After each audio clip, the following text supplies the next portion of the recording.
यदि मेरा यह वीडियो आपको पसंद आए इसे लाइक करें, अपने फ्रेंड्स के साथ शेयर करें और यदि आप हमारे चैनल पर फर्स्ट टाइम आए हैं इसको सब्सक्राइब करें और सब्सक्राइब करने के बाद उसके बगल में बेल आइकन को जरूर दबाएं ताकि हमारे नए वीडियो की नोटिफिकेशन आपको लगातार मिलती रहे। स्ट्रॉन्ग टेक्सपिन में आप एक बार फिर से स्वागत है। मेरा नाम डीएम झा है। हमने ऐसा कई बार देखा है कि एक ही कानून, एक ही इश्यूज, लेकिन डिफरेंट कोर्ट, डिफरेंट ट्रिब्यूनल्स के अलग अलग फैसले, और ये अलग अलग फैसले उनके डिफरेंट इंटरप्रिटेशन के कारण होते हैं। और ये डिफरेंट इंटरप्रिटेशन होने के मेरे ओपिनियन में एक कारण ये हो सकता है कि लॉ मेकर्स या लेजिस्लेचर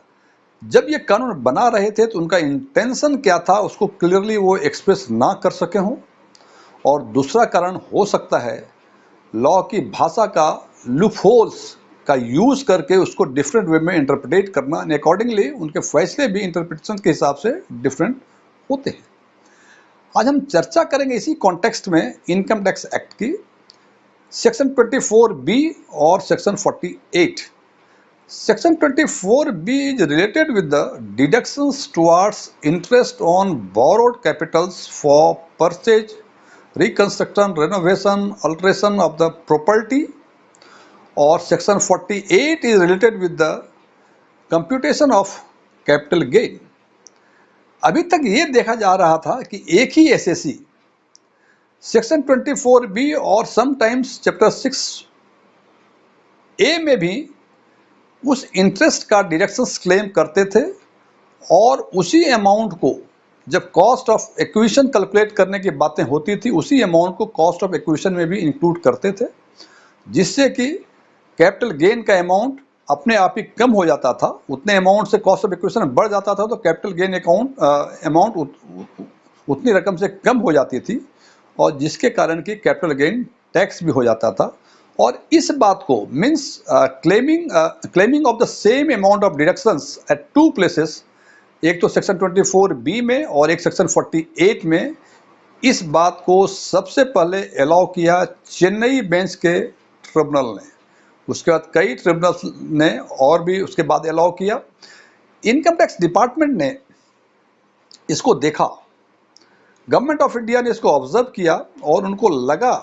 कि कुछ क्लैरिटी लॉ में होनी चाहिए और इसके लिए उन्होंने फाइनेंशियल बिल 2023 में क्लॉज 22 में एक प्रोविजंस दिया जिसमें उन्होंने कहा, और उसके बाद सेक्शन 48 के क्लॉज 2 के बाद एक इंसर्ट किया जिसमें उन्होंने कहा कि उस अमाउंट को, इंटरेस्ट ऑन बोरोड कैपिटल को, आप दोनों जगह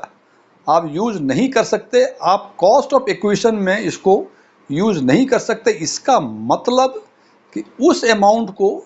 आप या तो 24B में यूज करें, उसके अंतर्गत आप डिडक्शंस क्लेम करें, या सेक्शन 48 के अंतर्गत इसको क्लेम करें। दोनों जगह डिडक्शन आप क्लेम नहीं कर सकते। सीधे साफ शब्दों में, यदि आपने हाउसिंग लोन लिया हुआ है उसमें हर साल आप ब्याज दे रहे हैं तो सेक्शन 24B में 2 लाख तक की ब्याज की रकम यदि रेस्पेक्टिव फाइनेंशियल ईयर में आपने डिडक्शंस में क्लेम कर लिया